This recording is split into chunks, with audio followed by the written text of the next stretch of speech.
Hi friends, welcome to the channel.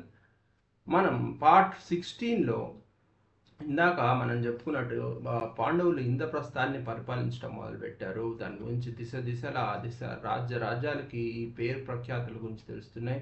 తర్వాత నారద ముని వచ్చి వీళ్ళకు ఒక ఫ్యామిలీలో ఒక ఏర్పాటు చేసుకోమని చెప్పాడు.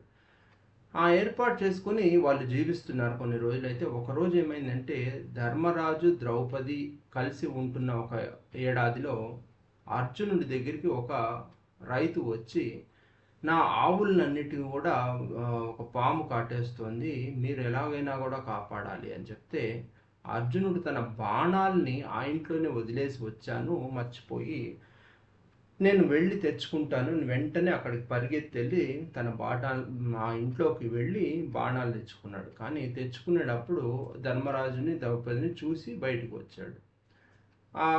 ఏదైతే హెల్ప్ చేయాలో ఆ హెల్ప్ సహాయం చేసేసి వచ్చేసాడు. కానీ అప్పటి నుంచి ఇతని మనసులో ఒక దుఃఖం అలాగే మిగిలిపోయింది. నేను వెళ్ళకూడని టైంలో వెళ్ళాను, చేయకూడని పని చేశాను, దీనికి నేను ఎలాగైనా సరే ప్రాయశ్చిత్తం చేసుకోవాలి అని చెప్పి అనుకుని ఏం చేశాడంటే, నేను రకరకాల దైవ దర్శనాలు చేసుకొని వస్తాను, దేవస్థానాలకు వెళ్ళేసి నా ఈ పాపానికి ప్రాయశ్చిత్తం చేసుకుంటాను అని రకరకాల దేవస్థానాలకు వెళ్ళి రావటానికి బయలుదేరాడు. అక్కడే ఇతనికి ముగ్గురుతో ఎప్పుడైతే ఈ ప్రయాణంలోనే అర్జునుడు ఎన్నో వివాహాలు చేసుకున్నాడు. అందులో కొన్ని వివాహాల గురించి చెప్పుకుందాం. కాబట్టి ఈ ఎపిసోడ్ పేరు అర్జునుని వివాహాలు అని పెట్టుకుందాం.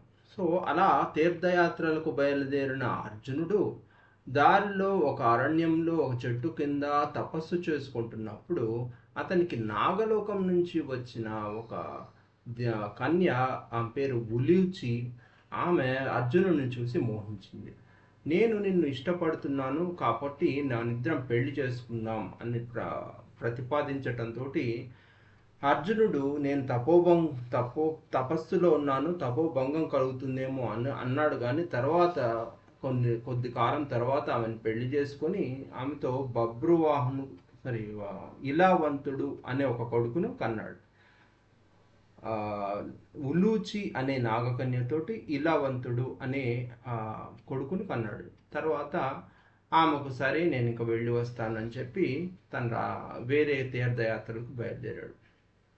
తీర్థయాత్రల్లో భాగంగా ఇంకొకసారి మణిపురం అనే రాజ్యానికి వెళ్ళినప్పుడు చిత్రాంగద అనే అమ్మాయిని కలిసి ఆమెతోటి బభ్రువాహనుడు అనే కొడుకును కన్నాడు.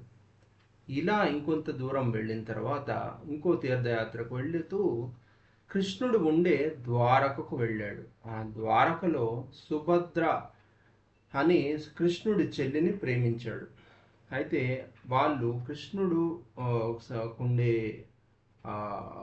నివసించే ప్రాంతంలో వాళ్ళందరూ యాదవులు, వీళ్ళు అర్జునుడు క్షత్రియుడు. సో వీళ్ళిద్దరూ పెళ్లి చేసుకుంటామంటే యాదవులు ఒప్పుకోరు. కాబట్టి కృష్ణుడు వీళ్ళిద్దరికీ ఒక ఏర్పాటు చేశాడు. ఏమన్నాడంటే,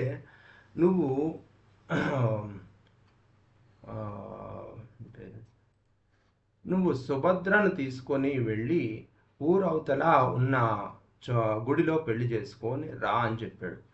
అలాగే అర్జునుడు సుభద్రను తీసుకొని పెళ్లి చేసుకుని ఆ ఊరి చివర పెళ్లి చేసుకొని వెళ్ళిపోబోతుండగా యాదవుల్లో ఒకరు చూశారు. అతను వేరే యాదవులందరినీ తీసుకొస్తుండగా వారితోటి యుద్ధం చేసి సుభద్రను తీసుకొని తన రాజ్యం వెళ్ళిపోయాడు. అలా సుభద్ర అర్జునుని వివాహం జరిగింది. ఆ తర్వాత సుభద్రతోటి అభిమన్యుడు అనే పుత్రుణ్ణి కన్నాడు. ఈ అభిమన్యుడే తర్వాత మహాభారత యుద్ధంలో చనిపోయాడు. సో ఇదండి ఎపిసోడ్ 16. ఎపిసోడ్ 17లో ఖాండవ దహనం అనే మరో ముఖ్య ఘట్టం గురించి ప్రస్తావిద్దాం.